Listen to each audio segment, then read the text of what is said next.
antara survei indikator terakhir dengan Carta dari sisi metode. Kami melakukan survei by phone dengan metode atau teknik random digit dialing, sementara Carta melakukan survei tatap muka. Jadi perbedaannya terutama di 17% warga yang tidak punya HP, yang umumnya kelas menengah bawah, yang mungkin agak bias ke pendukung PD Perjuangan. Nah, itu kurang terwakili ya dalam survei by phone. Nah, pertanyaannya bagaimana kalau kita lihat petanya? Memang kalau dari 3 nama, itu dari survei by phone yang kami lakukan, itu selisihnya sangat tipis antara Mas Ganjar maupun Pak Prabowo. Statistiknya tidak ya, kita tidak tahu persis siapa yang unggul kalau berdasarkan simulasi 3 nama. Tetapi polanya terlihat dan kurang lebih sama dengan survei Carta atau survei SMRC yang dilakukan dengan tatap muka. Apa itu? Ganjar Pranowo mengalami rebound dibanding survei bulan April. Nah, rebound dalam pengertian deklarasi Ganjar Pranowo oleh PD Perjuangan secara empirik terbukti mengangkat elektabilitas Ganjar kembali. Tapi juga tidak menurunkan elektabilitas Pak Prabowo. Pak Prabowo kayaknya masih positif, meskipun slope kenaikannya tidak setajam Ganjar. Jadi secara umum tidak ada hal luar biasa kecuali ya deklarasi baik oleh PD Perjuangan atau P3 yang dilakukan setelah kita melakukan survei. Nah, ini kira-kira ingin menunjukkan apakah deklarasi punya efek atau tidak. Jawabnya ya, punya efek. Tetapi pertarungan antara 2 nama, Mas Ganjar maupun Pak Prabowo, itu masih neck to neck. Salah kaprah seringkali kita nih diadu-adu nih antara beberapa lembaga survei.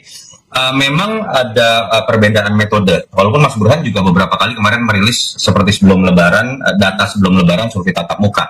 Ada pola yang memang kita lihat dari pengalaman saya ke belakang, berbeda hasil ketika kita menggunakan metode tatap muka atau misalnya survei by phone dengan metode RDD atau misalnya double sample. Kalau kita lihat tuh polanya sekitar 3-4% ada perbedaan, karena memang ada 17% dari responden yang tidak terjangkau tadi yang memiliki HP gitu ya, dan memang yang dirugikan biasanya adalah pemilih PDI Perjuangan cenderung ada di masyarakat kelas bawah. Tetapi betul ada pola yang sama. Kalau saya lihat penarikan sampel tidak terlalu jauh berbeda harinya antara indikator, Carta Politika dan SMRC. Pola pertama ada pengaruh kalau kita lihat dari momen pendeklarasian di Batu Tulis atau misalnya P3 dengan kenaikan Ganjar pasca turunnya Ganjar. Kalau kita lihat tarik ke belakang di bulan April yang sempat turun karena isu Piala Dunia U20. Tapi ada faktor menarik juga, kenaikan atau rebound Ganjar kalau di survei tatap muka bahkan sedikit melampaui angkanya sebelum terjadinya kekisruhan Piala Dunia U20.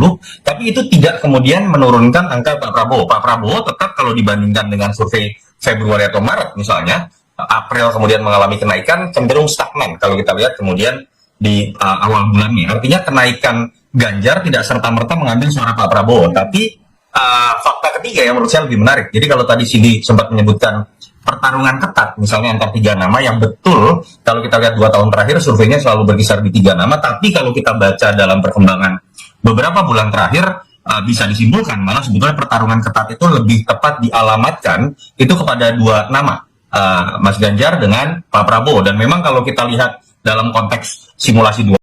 Kami dulu ketika pilkada di Jakarta, Bapak sekalian, tidak ada satupun survei yang pernah memenangkan kita. Nggak ada. Nggak ada. Bahkan litbang sebuah koran sangat terkenal, itu menempatkan kita jauh sekali di bawah. Kalahnya berlebihan. Sampai di ujung pun kita masih kalah. Jadi saya sering bilang, ini sebetulnya aspirasi masyarakat atau aspirasi penyelenggara survei ya gitu. Ini yang mana nih kita? Nggak tahu. Hari ini juga kita menemukan itu. Bahkan ada yang tanya kemarin di sebuah wawancara, Pak Anies ini banyak jegal-jegal, gimana komentarnya? Saya komentari gini, mungkin yang menjegal-jegal itu sedang mengatakan bahwa survei aslinya tidak seperti itu. Loh, iya. Karena kalau di survei nomor 3, buat apa dijegal? Nomor 3. Kalau surveinya nomor 3, tapi tetap menjegal, mungkin dia punya survei yang sesungguhnya yang kita tidak tahu.